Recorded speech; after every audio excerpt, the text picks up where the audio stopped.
नमोऽस्तु सूर्याय सहस्ररश्मये सहस्रशाखान्वितसम्भवात्मने सहस्रयोगोद्भवभावभागिने सहस्रसङ्ख्यायुगधारिणे नमः।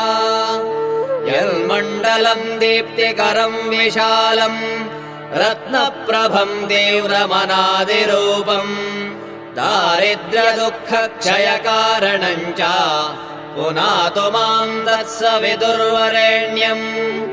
यन्मण्डलम् देवगणैः सुपूजितम् विप्रैः स्तुतम् भावनमुक्तिकोविदम् तम् देवदेवम् प्रणमामि सूर्यम् पुनातु माम् तत्सवितुर्वरेण्यम्। यन्मण्डलम् ज्ञानघनम् त्वगम्यम् त्रैलोक्यपूज्यम् त्रिगुणात्मरूपम्